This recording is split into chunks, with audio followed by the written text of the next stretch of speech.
I don't know if this expression, slum architecture, is employed by many people, but I felt like this subject is at least potentially very important for our time, because we do have slums. There are many. I learned that about 1 billion people live in slums in today's world, and to say nothing about this is simply unjust. Unfortunately, I cannot move forward. Okay. It could be, a lot of architecture that is could be described as slum architecture is what could be called ad hoc architecture. In a way, an unplanned architecture. And I know that for architects, this is very difficult to imagine an unplanned architecture. But if 1 billion people on this earth live in an unplanned, let's call it architecture, then maybe we should reflect on this. The idea of this presentation came from Desin, where I discovered an article about some pictures taken by this photographer, Cristobal Palma, of the ill-famed Buenos Aires slum before redevelopment. So apparently a famous slum in Buenos Aires, in Argentina, of course, and the photographer wanted to record what was, maybe still is, before an ambitious redevelopment plan. You see the majestic highway, and then you see buildings on both sides of the highway.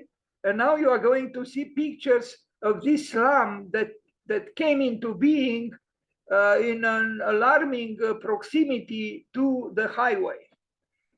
As works began to transform the notorious Villa 31 slum into an official Buenos Aires barrio, Chilean photographer Cristobal Palma documented its distinct architecture. Villa 31 is the most well-known Villa Miseria in the Argentinian capital, home to more than 40,000 people, including both Argentinian nationals and immigrants from neighboring countries. Villa Miseria. I even thought somehow to oppose to Villa Savoie, one of these buildings from which could be called Villa Miseria. And look at Villa Miseria. I mean, one of the Villas Miseria, which was built under the highway. And yes, it's a work in progress. It's unfinished. But in my opinion, there are virtues in this unplanned architecture, or partially planned. It contradicts the system. It is in a way a token of freedom that we are witnessing here. We witness a deviant architecture, and I think what attracted me to the subject slum architecture is exactly this aspect, that it is a deviant architecture. Palma started visiting in 2019 when work was already underway to integrate the neighborhood into the infrastructure of the city with sewage systems, running water, and connection to the power grid. His photographs reveal the ad hoc buildings and dense streetscapes that define this unplanned part of the city, which is in the center of Buenos Aires. And this is also something rather unique, because usually slums are built, on the fringe, at the periphery of the city. But here we have this unexpected situation where these accidental buildings were built very close to the city center. And, there is something attractive for me personally. There is something attractive in this deviant architecture, which serves the poor, you know, which serves actually life at its most basic level.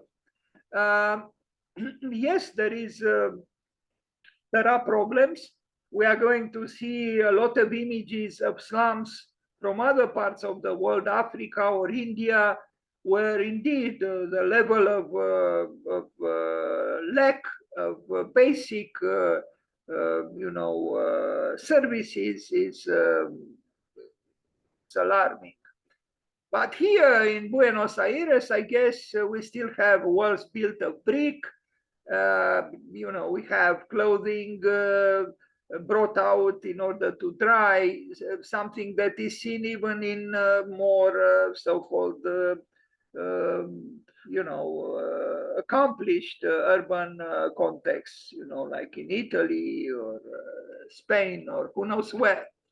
Villa 31, I don't know why it was called Villa 31, has a definitive border bounded by a highway on one side and a railway line and station on the other. This fueled its isolation despite a location close to the city center and adjacent to the affluent Recoleta neighborhood. Since the 1930s, it had developed without any centralized planning or regulation. And again, this in the center of a major capital. Buenos Aires is a major city. And not all buildings, perhaps arrive at an explicit slum status, but as a result, there is resident-built homes were built along narrow, unpaved streets. Cables hung overhead, illegally drawing electricity from nearby power lines, while rain caused the streets to fill up with polluted water. Some of the structures felt very precarious, Palma said. It felt like they were about to collapse. But it was also a kind of paradigm of what a city could be if there were no cars, he added. The way people interacted with public spaces felt, in a way, very sophisticated.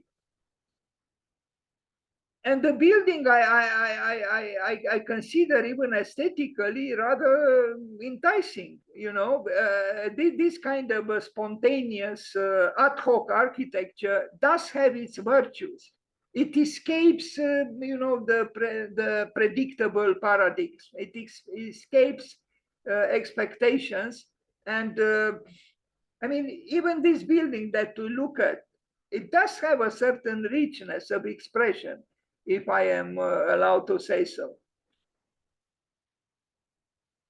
And in 2016, the city government started drawing up plans to redevelop Villa 31 and improve conditions for its residents.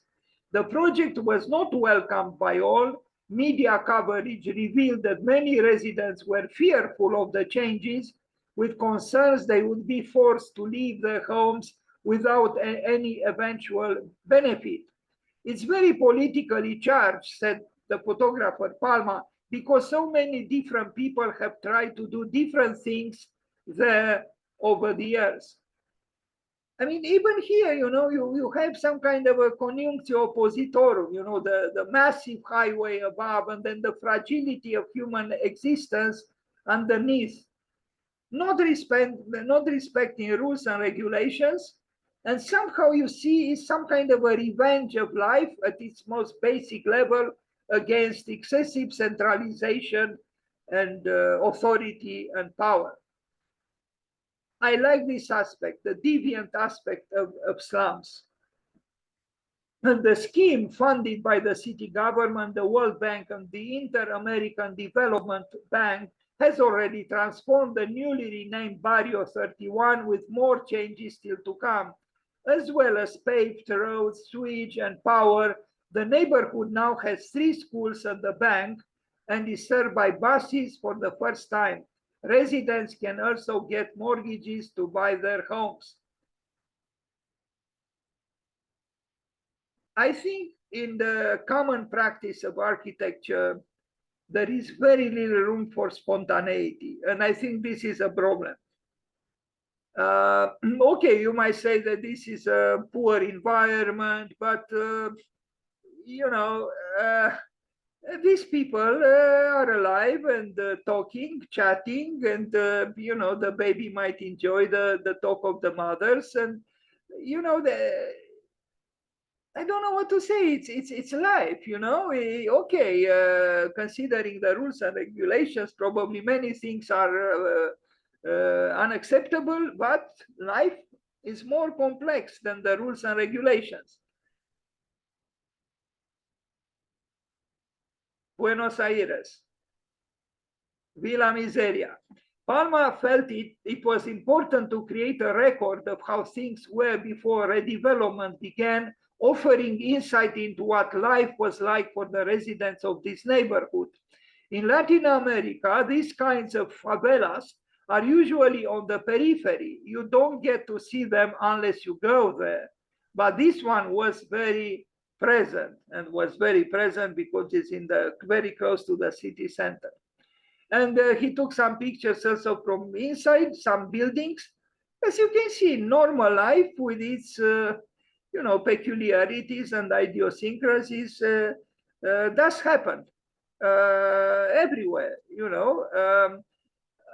His photos show buildings rising up around the highway flyover, made from an assortment of different materials, while others show rooftops covered with materials, washing lines, water tanks, and paddling pools. He also captured portraits of some residents within their homes. From the inside, it looked very homogeneous, he said. But once I went in, I noticed all of these different sub-neighborhoods, some more affluent and some more precarious.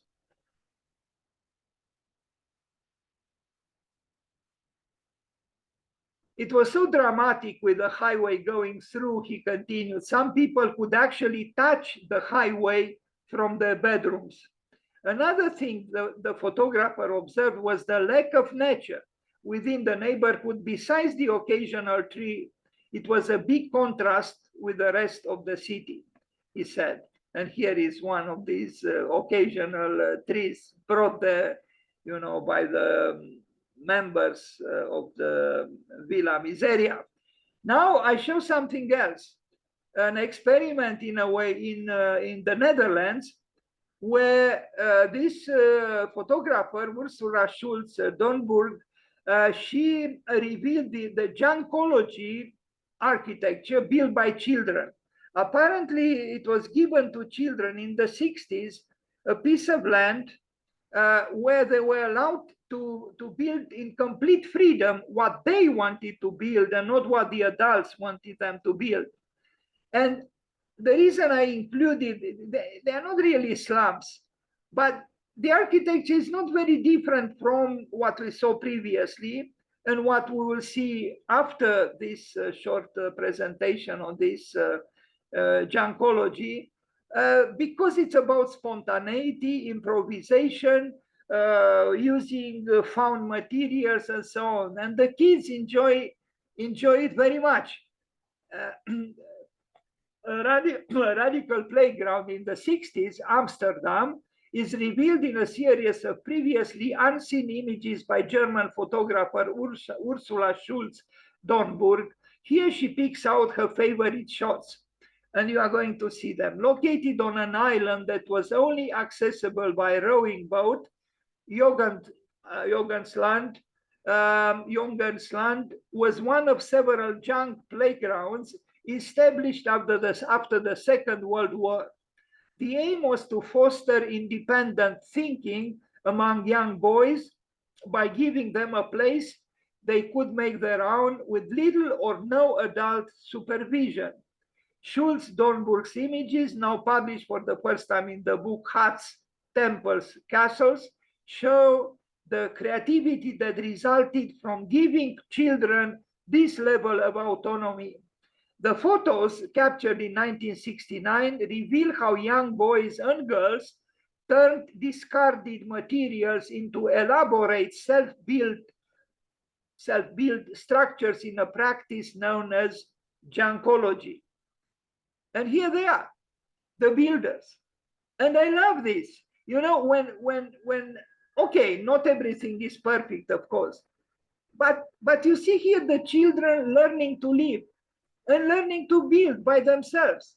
You know, life as an adventure, building as an adventure. And I think very often we do not give children what they deserve, enough trust. Because if we give them trust, they are imaginative, they are intelligent, and they are creative. And this is what these photographs attempt to show. This photo gives you a sense that Jongens land was more than just an environment that allowed children to naturally develop their minds.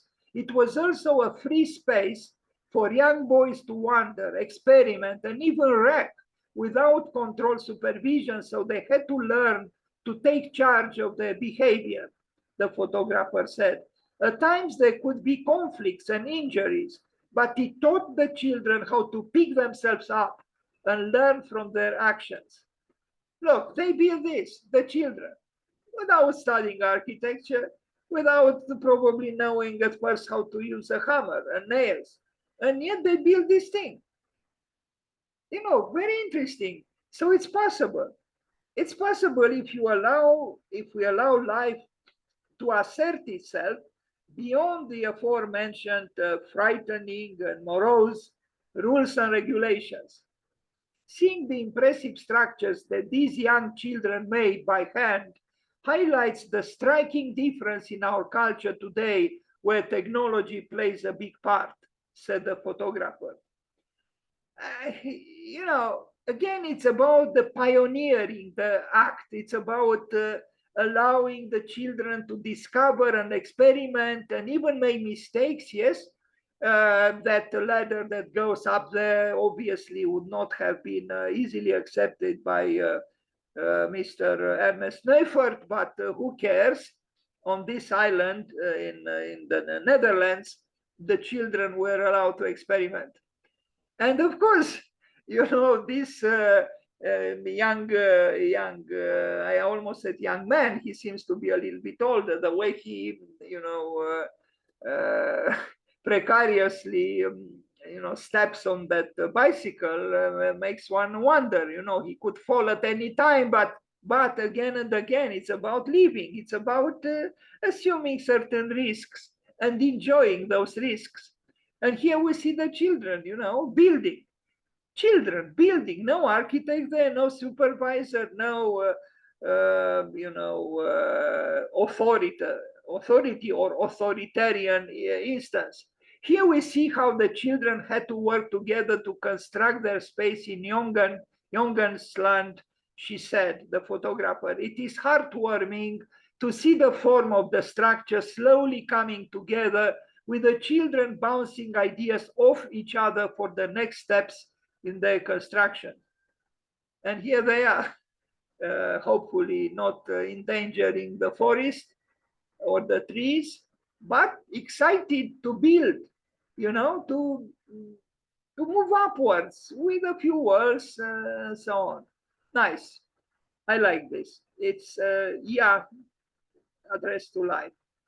The creation of Jongens land brought a universal change towards the understanding that children can achieve anything when given undivided freedom and opportunity to make and create, said the photographer. And now I want to show images from slums all over the world, a number of images. I found this question on Arch Daily: should we call them slums?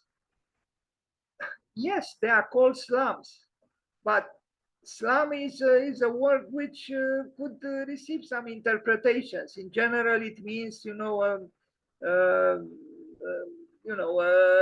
a housing community, usually housing done spontaneously, in a way radically, with poor means, found objects, improvised, and ad hoc architecture, which was built by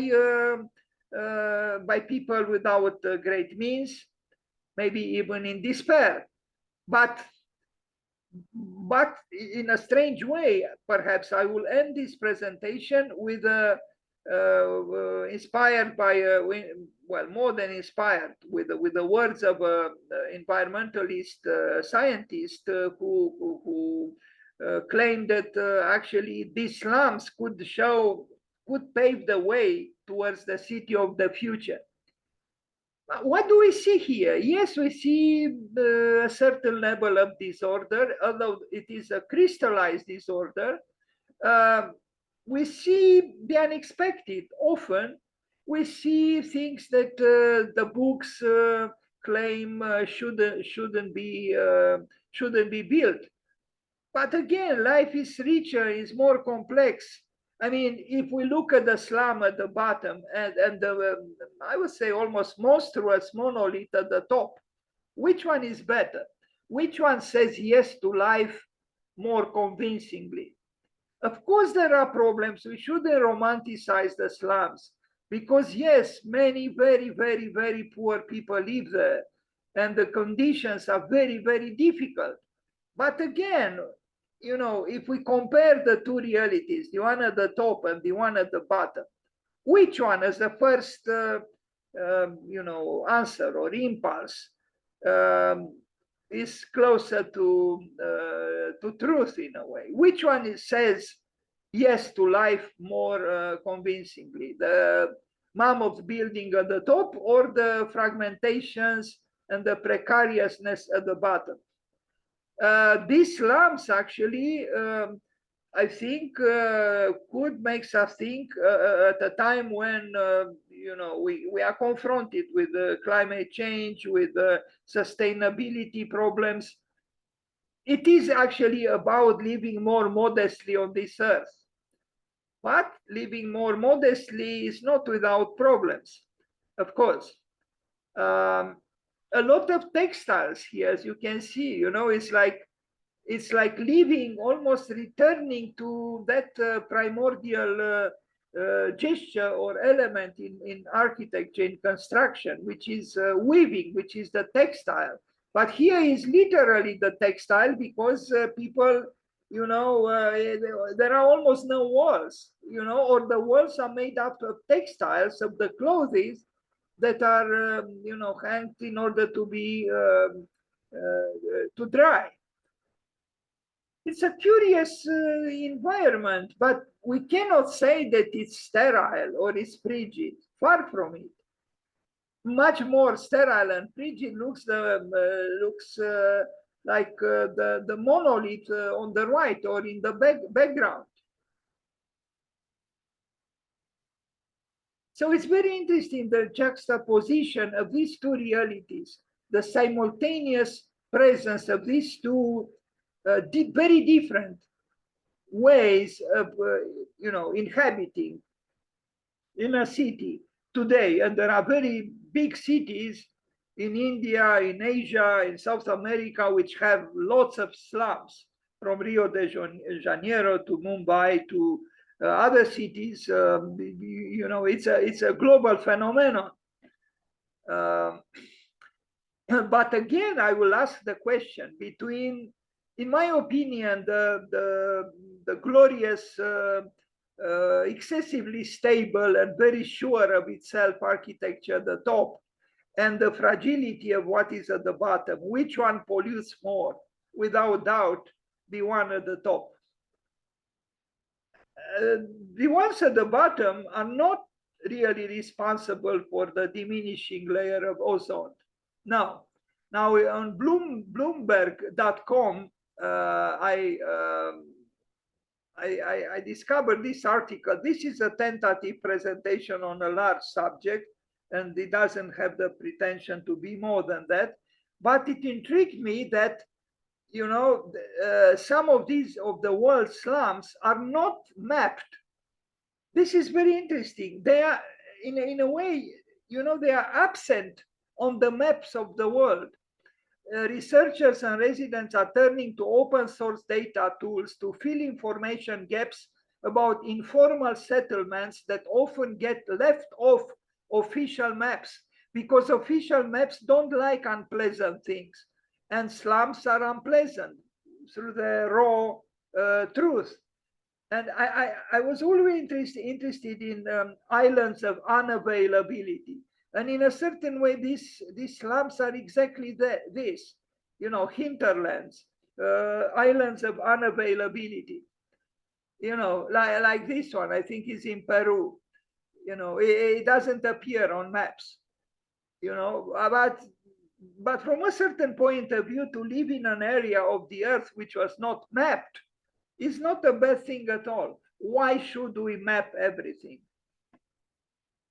Yes, you could say it's unbearable. How could people live like this?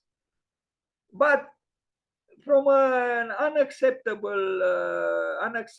romantic point of view, is this elevation of these precarious, poor dwellings stacked one on top of the other, is it less engaging, even visually, than the blank facade of a block of flats? I don't think it is. So we do pay a price for the civilizing forces of life and society, and the excessive concern with so-called civilization, or the mysticism of hygiene, as Friedrich Kissler calls it, made us forget, you know, the ingredients life is composed of. You know, some of them which are completely missing in modern urbanism. But here again, I'm not trying to advocate that we all live like this. No, but maybe we can see also some positive elements here. For example, that this does not pollute a lot. This is built with the found materials, so it's very sustainable from this point of view. Of course, it depends on what climate you are building in, but this is a warm climate, it seems. You know, small piercing openings into the walls. No, those proud, misleading, demagogical, large glass windows that we have, you know, in so many buildings, which also implies a lot of loss of energy. This is in India during the pandemic. Okay, you could say, how could people live like this? Well, you know, I'm not saying that is the most glorious life, but these people probably are more at peace with themselves than an angry office worker who leaves at 5 p.m. his office and finds himself stuck in the traffic for 1 hour and a half or 2 hours. Yeah, again, you know, people like you and me, masked because it's the pandemic, and then what do we see? We see life as lived in that area. In this, I don't know in what place in India, but the images are from India. Okay, you could say these people don't produce anything. They don't contribute to the development of the world and so on and so forth. But they also don't consume so much. So they don't alter the world and the layer of ozone either. The truth is, you can live with very simple means. You know, you see, you can make a roof or the approximation of a roofing with a blanket. You can, okay, you could say it's a lot of disorder here. I can't bear it. But the disorder is also within ourselves.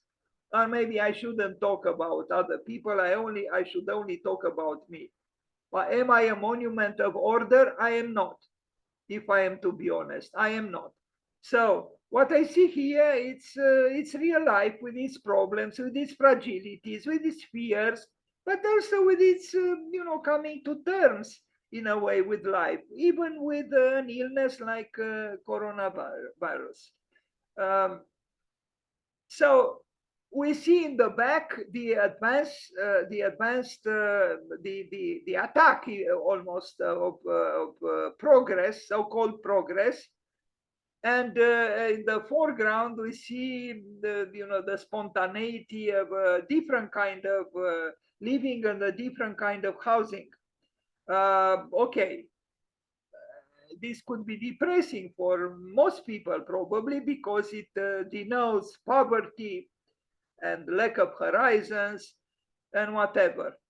But you know, there are people who commit suicides in glorious penthouses, and you know, despair doesn't really need despairing lodgings in order to manifest itself. Rem Koolhaas was quite explicit about it when he said that you know, you could have violence and all kinds of misery in the most luxurious surroundings or villas.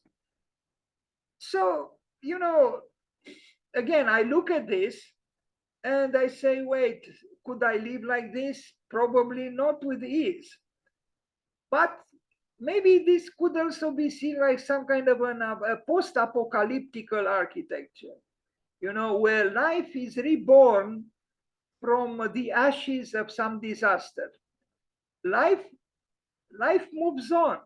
And what I see here is, in a way, what Gaston Bachelard said about the mollusk that lives in order to build its home, as opposed to building its home in order to live in.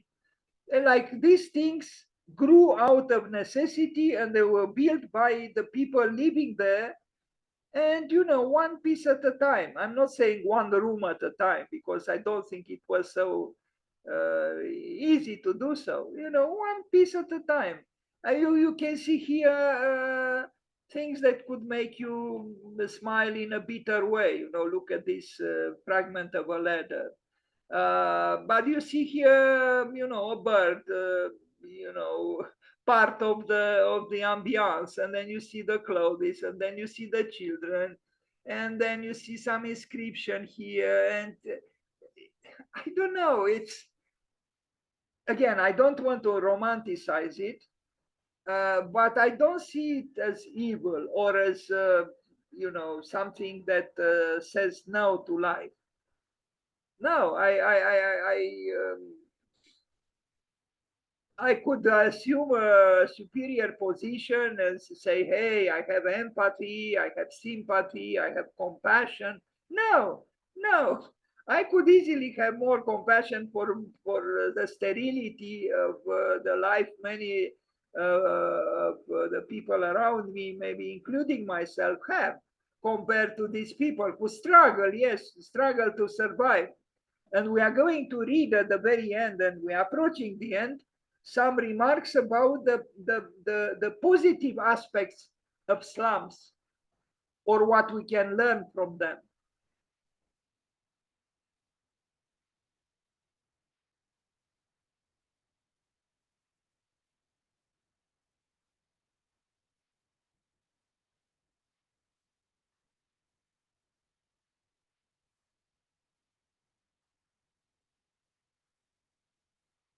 Now, of course, from several points of view, if not many points of view, this is a way of life which does have, you know, problems with what we call hygiene. But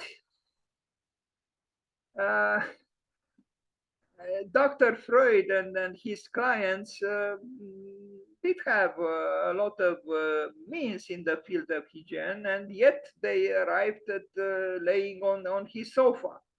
Why?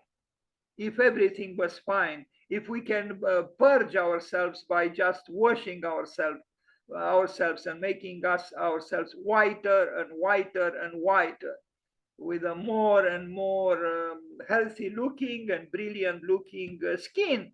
But what is inside ourselves, in our soul, in our mind, that's a different story. That's more difficult to clean. I'm not saying that these people are necessarily without Jungian shadows. No. But at least here there is social life on this poor road, you know, that I don't know, that there is interaction. People talk. Lady here washes some clothes. You can imagine they don't have water. They bring the water who knows from where. Um, they live. And so do the people here in this African place. A lot of recipients, again, for water. But Kenneth Frampton wrote to me about 2 years ago when he said the future will belong to rain harvesting. Well, that's exactly what these people do here. Rain harvesting. Where do they get the water from?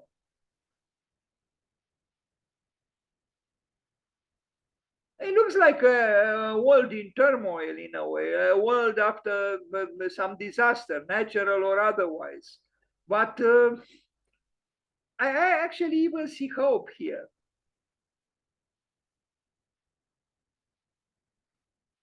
I used to exasperate some people in the United States when I used to tell them poverty will save you.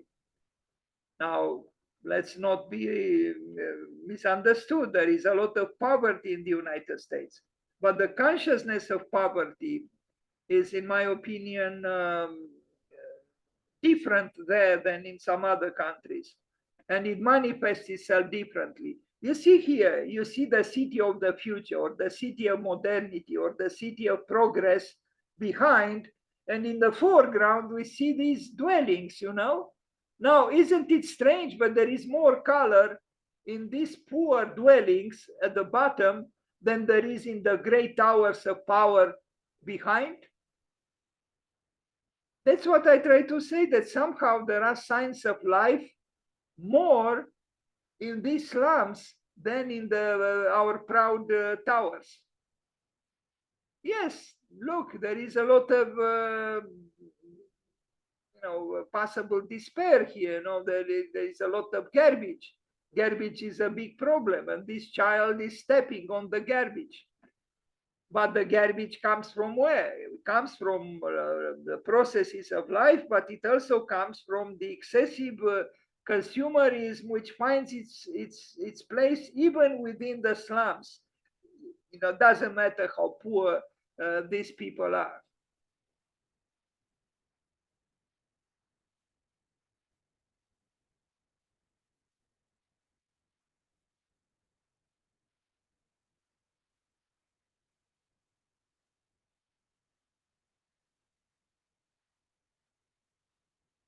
On the other hand, you look at that child and you wonder, what will be the future of this child? He is looking at the world through that open door, and what does he see? We very often forget that so many people on this earth live in very difficult conditions. And I think we shouldn't forget.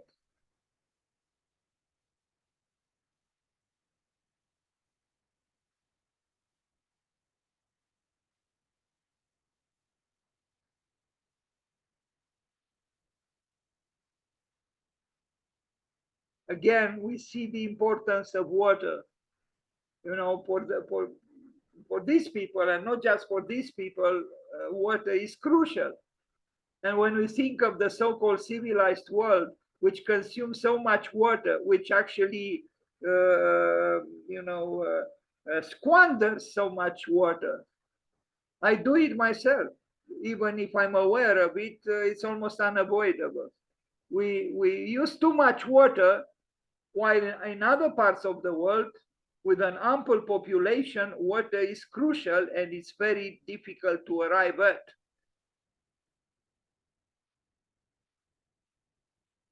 Life is difficult. Yes, it is difficult.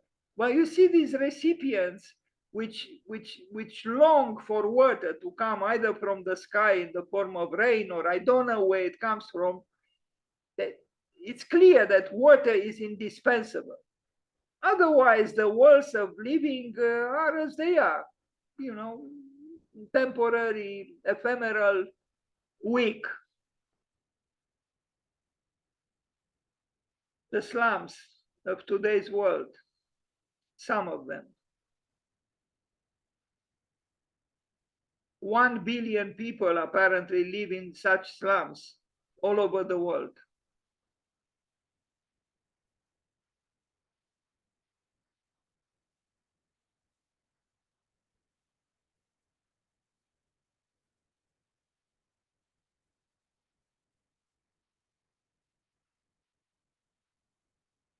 Why Mumbai has slums?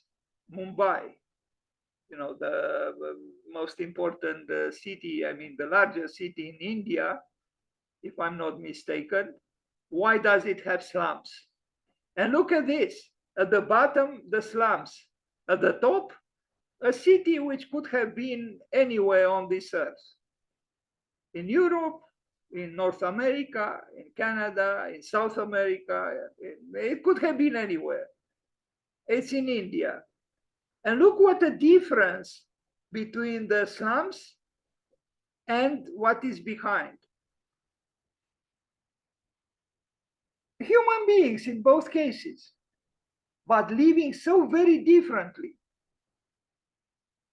The density at the bottom is astonishing.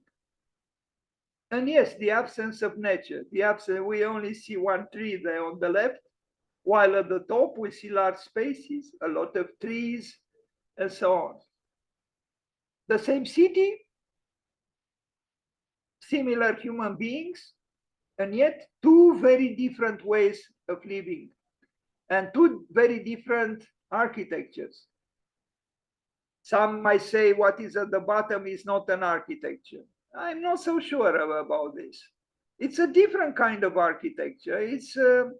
It's more organic in a way, more spontaneous. Is more so-called imperfect, welcoming, quick adjustments or changes. It's not planned, it's unplanned.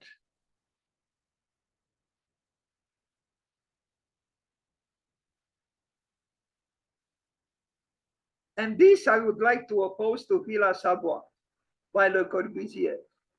Let's call it Villa Miseria.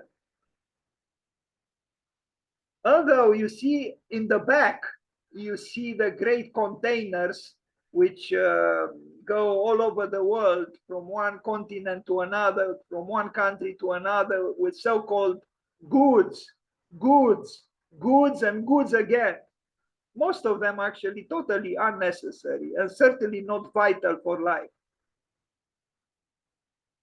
So in today's world, we have this kind of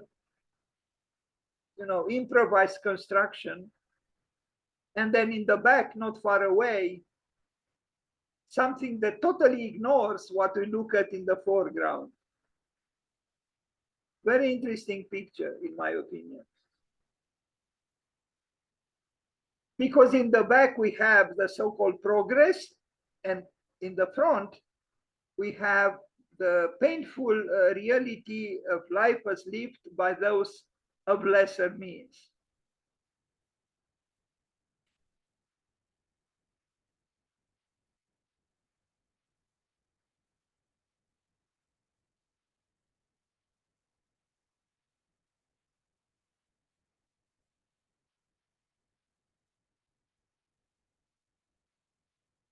What is also in a way important and almost amazing is how important every square inch or every square centimeter is for these people. They don't have the means to squander space. I remember the humorous statement of Philip Johnson, who said architecture is the art of losing space. Well, here we don't have a lot of lost space because they cannot afford it.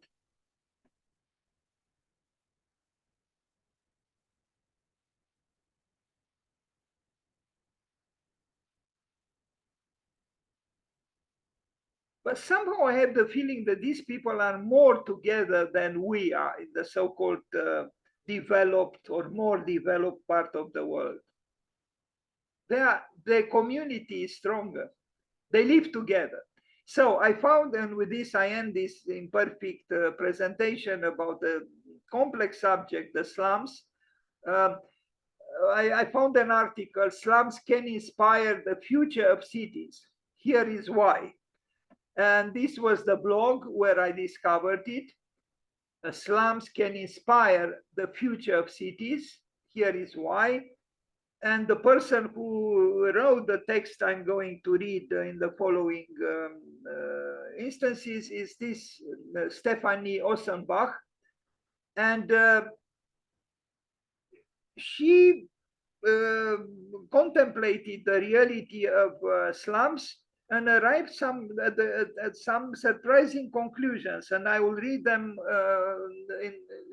immediately. Around 1 billion people worldwide live in slums, informal settlements typically populated by the urban poor. These residents represent a third of the global urban population and drive over 90% of its growth. By 2030, so 7 years from now, there will be 2 billion slum dwellers residing primarily in Asian and African countries. According to UN Habitat, a slum lacks one or more of the following. One, durable housing of a permanent nature that protects against extreme climate conditions. Two, sufficient living space, which means not more than 3 people sharing the same room. So they miss these things. Three, easy access to safe water in sufficient amounts at an affordable price.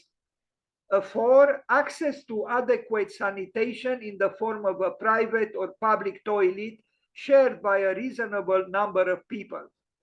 And five, security of tenure that prevents forced evictions. However, despite harsh conditions and scarce resources, over the last decades, many urbanists and economists believe the future of cities depends on the future of slums. Entrepreneurship and resourcefulness. So this researcher, she found certain attributes or qualities of the slums dwellers. And she begins by mentioning entrepreneurship and resourcefulness. So slum dwellers are often experts,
You muted the microphone.